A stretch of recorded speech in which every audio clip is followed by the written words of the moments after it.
مرزا ناصر پر ان 11 دنوں کے درمیان ٹوٹل 42 گھنٹے کی جرح ہوئی ہے، جو کہ مختلف وقفوں سے مختلف دنوں میں مختلف وقفوں کے ساتھ چلتی رہی، اور مرزا ناصر 42 گھنٹے تک سوالات کے جوابات کو دینے میں ناکام رہا۔ اس میں سے ہم آپ کے سامنے ان 42 گھنٹوں کا اور ان 3000 پیجز کا اور ان 11 دنوں کا خلاصہ انشاءاللہ پیش ایسے کرنے لگے ہیں کہ اس میں سے کوئی چیز مسنگ بھی نہیں ہوگی، تاکہ آپ کو فیصلہ کرنے میں آسانی ہو۔ اب آپ دیکھیے، قادیانی کہتے ہیں کہ یہ یک طرفہ فیصلہ تھا، لیکن آپ کو میں لے کے چلتا ہوں کہ ابھی قادیانیوں کو بلایا نہیں گیا قومی اسمبلی میں، لیکن قومی اسمبلی کے تمام ممبران اور اٹارنی جنرل یحییٰ بختیار صاحب وہ اس چیز پر بحث کر رہے ہیں کہ جرح کا طریقہ کیا ہوگا۔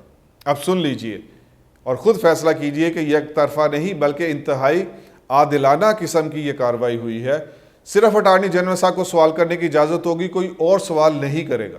دوسری بات، کوئی ممبر اگر مرزا ناصر سے کوئی سوال کرنا چاہتا ہے تو وہ ڈائریکٹ کرنے کا مجاز نہیں ہوگا، بلکہ وہ اپنی چیز کو، اپنے سوال کو لکھا ہوا پیش کرے گا مسٹر چیئرمین کو، اور چیئرمین صاحب وہ مسٹر اٹارنی جنرل یحییٰ بختیار صاحب کو پیش کریں گے، اور وہ پھر اس کو سمجھتے ہوئے آگے سوال کو پیش کر سکیں گے۔ اتنا خیال رکھا گیا ہے ان کے نام نہاد خلیفہ کے بارے میں۔ اور سب سے جو اہم بات ہے وہ یہ ہے کہ مرزا ناصر کو یہ کہہ دیا گیا آپ پر کسی سوال کا جواب دینے کی پابندی نہیں ہوگی، اور آگے چل کے آپ دیکھ لیں گے کہ مرزا ناصر نے ایسے پھر درجنوں سوالات ہیں جس کو اوور لک کیا، اس نے اس کو پاس کیا اور ان کا سوالات کا جواب ہی نہیں دیا۔ تو اتنا سہولت والا معاملہ کیا گیا ہے مرزا ناصر کے ساتھ اس پورے 11 دنوں کے درمیان۔ اب میں آپ کو اس 11 دن کی جو مرزا ناصر پہ جرح ہوئی ہے اس کے میں آپ کو جو کور ٹاپکس ہیں وہ بتا دیتا ہوں کہ کن کن ٹاپکس پہ مرزا ناصر کے ساتھ اس 11 دنوں کے درمیان بحث ہوئی ہے۔ پہلا ٹاپک یہ تھا کہ کیا ریاست کے پاس یہ اختیار ہے کہ وہ کسی کے اسلام اور کفر کا فیصلہ کرے؟ تو جو یحییٰ بختیار صاحب نے آغاز کیا، the very first thing he said basically during the proceedings، وہ یہی تھی کہ کیا ریاست کے پاس اختیار ہے کہ وہ کسی کی دھوکہ دہی کا فیصلہ کرے۔ تو اسی طرح اگلا سوال یہ تھا کہ کیا قانون میں مسلمانوں کی تعریف شامل کرنا یہ کسی کے حق کی خلاف ورزی ہے؟ کتنی عام سی بات ہے۔ اور تیسرا یہ تھا کہ مرزا کو جو نبی نہ مان لے وہ اس کو کیا سمجھتے ہیں آپ اپنے اسکرپچرز کے تحت؟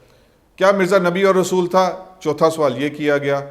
پانچواں سوال یہ کیا گیا کیا مرزا تشریع یا غیر تشریع نبی تھا؟ کیونکہ یہ ان کے عقائد کی چیزیں تھیں، اور دیکھیں اس کے اوپر ان کو گھنٹوں اپنی صفائی دینے کا موقع دیا گیا تھا۔ اگلا سوال کیا تھا کہ حضرت عیسیٰ علیہ السلام کے بارے میں جو توہینات ہے اس کو مرزا کو ڈیفینڈ کرنا ہوگا، اور مرزا قادیانی کے حضرت عیسیٰ علیہ السلام کے بارے میں جو درجنوں توہینات ہیں اس میں سے صرف چند توہینات پیش کی گئیں، اور آگے چل کے آپ دیکھ لیں گے کہ مرزا اس کے بارے میں پھر کیسے پھنستا گیا۔ اہل بیت کے بارے میں توہینات، وہ مرزا ناصر اس پہ لاجواب کیسے ہوا، آگے چل کے آپ دیکھ لیں گے۔ جہاد حرام قرار دیا تھا مرزا قادیانی نے، اس کے بارے میں مرزا ناصر پہ بحث ہوئی، جرح ہوئی۔ کیا خود کو احمدی جو کہتے ہیں اور خود کو مسلمان کہتے ہیں، ان کے پاس کس نے اختیار دیا کہ وہ 2 ارب لوگوں کو کافر کہے؟ وہ مسلمانوں کو کافر کہتے ہیں کہ نہیں؟ یہ بات بھی کھل کے اسمبلی کے سامنے آئی۔ تقسیم ہند کے اوپر مرزا ناصر پہ بحث ہوئی، اور جو سب سے اہم ترین بحث تھی، سب سے اہم ترین جو بحث تھی وہ یہ تھی کہ اٹارنی جنرل صاحب نے سوال پوچھا مرزا ناصر سے کہ آخر کار اسرائیل کے ساتھ قادیانیوں کے اتنے اچھے تعلقات کیا ہیں، اور آگے آپ دیکھ لیں گے کہ مرزا ناصر اس میں کیسے جا کر پھنس گیا۔ تو یہ وہ سوالات تھے کہ جو مرزا ناصر سے پوچھے گئے، اور بھی کچھ سوالات ہیں لیکن میں نے اختصار کے ساتھ وہ سوالات آپ کے سامنے پیش کیے کہ مرزا ناصر کیسے ان میں پھنستا چلا گیا۔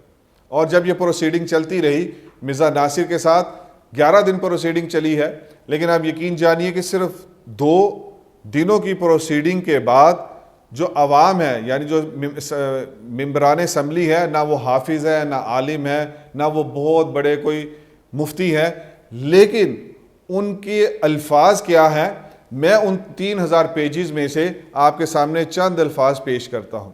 ایک ممبر اسمبلی نے کہا، چیئرمین صاحب آپ کیوں مرزا ناصر کو یہ کھلی چھوٹ دے رہے ہیں؟ آپ دیکھ نہیں رہے وہ حوالہ جات میں ہیرا پھیری کر رہا ہے۔ تو بھائی قادیانی یہ شور مچاتے ہیں کہ اس کاروائی میں سے یہ لائنیں کیوں نہیں بیان کی جاتی, مسلمان یہ باتیں کیوں نہیں بیان کرتے, فلاں ممبر اسمبلی نے یہ کہا تھا, یہ اقتباس تو کبھی مسلمانوں نے پیش نہیں کیا. تو ہم بھی آج ان سے یہ درخواست کرتے ہیں کہ یہ اقتباس آپ بھی تو پیش نہیں کر رہے, آپ بھی تو اس کو پڑھ لیجئے اور پیش کیجئے. اور ممبران اسمبلی بار بار یہ شکایت کرتے رہے ان 11 دنوں میں کہ مرزا ناصر سوال مکمل ہی نہیں ہونے دیتا اور اپنی چیزیں شروع کر دیتا. تیسری بات یہ کہی گئی کہ توہین والے حوالے کے جواب میں صاف عبارت پیش کرتا ہے. خیر, جو مرزائیوں کے ساتھ مناظرہ کرتے ہیں وہ اس بات کو خوب جانتے ہیں کہ مرزے کی جب کوئی گستاخی یا کوئی توہین پیش کی جاتی ہے تو اس کے مقابلے میں وہ اس کی صاف عبارت پیش کر دیتے ہیں. تو یہ اتنا واضح ان کا جرم ہے کہ اسمبلی میں موجود غیر عالم لوگوں نے بھی اس کو فوراً محسوس کیا اور جسٹ ود ان 2 days وہ یہ اعتراض چیئرمین صاحب کے پاس پیش کرنا شروع ہو گئے. لیکن اٹارنی جنرل صاحب نے یہاں بہت عقل مندی کی تھی اور انہوں نے یہ کہا تھا کہ چھوڑ دیں, اس کو چھوڑ دیں, مرزا ناصر کو بھاگنے دیں. یہ جتنا بھاگ لے اور یہ جتنا زیادہ بولتا جائے گا یہ تضاد بیانی کی وجہ سے اتنا ہی پھنستا جائے گا. اور ایسا ہی ہوا کہ پہلے 3 دن تک تو مرزا ناصر سمجھا کہ یہ ایک بہت ہی آسان ٹاسک ہے اور وہ اپنا لمبے بھاشن دیتا رہا. لیکن آگے چل کے پھر جب وہ پھنسنا شروع ہوا ہے تو پھر اس کے بعد مرزا ناصر نے پھر ایک ہی چیز اپنا لی. مرزا ناصر پھر یہ کہنا شروع ہو گیا حوالہ دے دے, یہ حوالہ کہاں لکھا ہے, یہ ہم نے تو نہیں پڑھا. اور پھر جب اس کو فوٹو سٹیٹ پیش کی جاتی تو یہ کہتا ہے ٹھیک ہے ہم جب اپنے ہوٹل میں جائیں گے ہم اس کو پڑھ کے آئیں گے اور آپ کو پھر 1-2 دن کے بعد جواب دیں گے. تو پہلے 2 دن وہ سمجھا کہ یہ بیڈ آف روزز ہے اور میں بہت آسانی سے اپنے ایک پلان کے مطابق وہ تعویلیں کر کے چلتا جاؤں گا. لیکن وہ آگے چل کے پھر اس کے لیے ایک خاردار راہ ثابت ہوئی. ممبران اسمبلی نے انہوں نے کہا یہ اپنے آباء و اجداد کے حوالوں کو بدل دیتا ہے.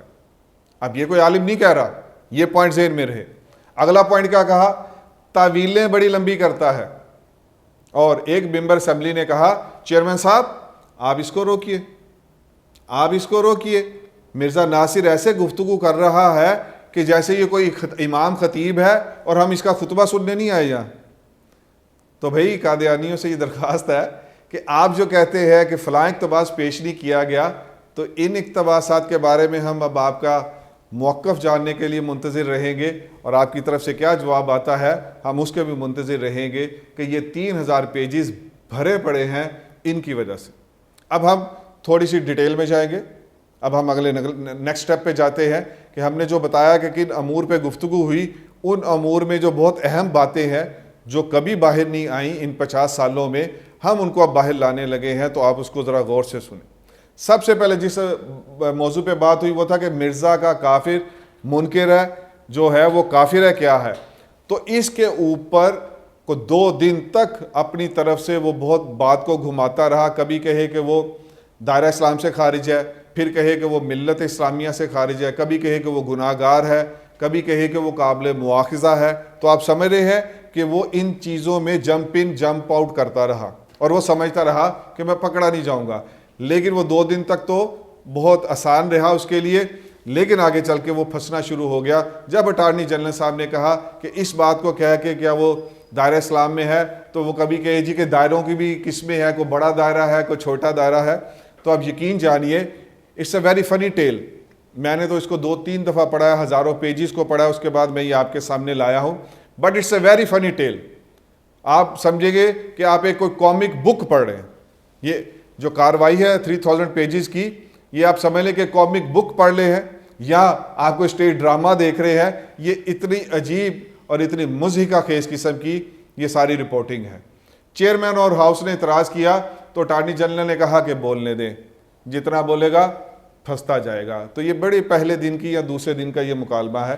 ایک جگہ اٹارنی جنرل نے کہا آپ اس حوالے کے بارے میں کیا کہتے ہیں. اب ذرا سنیں, بہت مزہ آئے گا اب آگے. اب یہ جو اگلی ساری ویڈیو ہے یہ آپ کو انتہائی خوش کن مزہ دے گی. اٹارنی جنرل صاحب نے کہا میں یہ حوالہ پڑھوں, تو مرزا ناصر نے کہا جی حوالہ بتا دیں کیا ہے. تو انہوں نے کہا آئینہ صداقت صفحہ نمبر 35, اور آگے اٹارنی جنرل صاحب نے کہا میں پڑھ دوں. تو مرزا ناصر نے کہا نہیں آپ پڑھیں نا، آپ ہمیں حوالہ بتا دیں. تو اٹارنی جنرل صاحب تو چونکہ اس کو دیکھ رہے تھے تو سنیں کیا کمال بات کہی انہوں نے کہا گھبرائے نا مرزا ناصر صاحب، گھبرائے نا، میں نہیں پڑھتا. تو یہ گھبراہٹ ہے اور قادیانیوں کو پڑھایا جا رہا ہے کہ مسکت جواب، لاجواب کر دیا. آگے دیکھیے کہ کیا ہوا. دوسرے دن پھر وہی بحث. پہلے دن 5 اگست کی کارروائی میں نے آپ کے سامنے رکھی. اب میں آپ کے سامنے ڈے وائز خلاصہ بیان کرنے لگا ہوں. 5 اگست سے یہ شروع ہوئی ہے.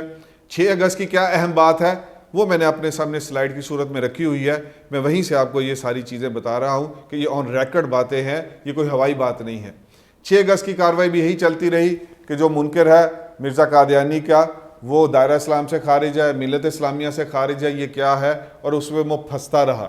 پھر ایک موقع کے اوپر جا کر اٹارنی جنرل صاحب نے کہا کہ ابھی 1 سیکنڈ پہلے آپ نے تسلیم کیا اور اب آپ اسی چیز سے مکر رہے ہیں. تو یہ پوری جو پروسیڈنگ ہے، یہ جو کاروائی ہے، اس میں مرزا ناصر کبھی مکرتا ہے اور کبھی اسی چیز کو مان لیتا ہے. اور حتیٰ کہ اٹارنی جنرل صاحب یہ کہنے پہ مجبور ہوئے کہ آپ کے اس فلسفے کو کوئی تسلیم نہیں کرے گا. آپ گفتگو کرتے ہوئے کہتے ہیں یہ پازیٹیو ہے اور پھر تھوڑی دیر کے بعد آپ کہتے ہیں نہیں اس سے مراد نیگیٹو ہے. تو اس نے کہا کہ کیا داخل ہے، خارج ہے، پازیٹیو ہے، نیگیٹو ہے، یہ کیسی باتیں کر رہے ہیں؟ ایک ہی چیز یا پازیٹیو ہو سکتی ہے یا نیگیٹو.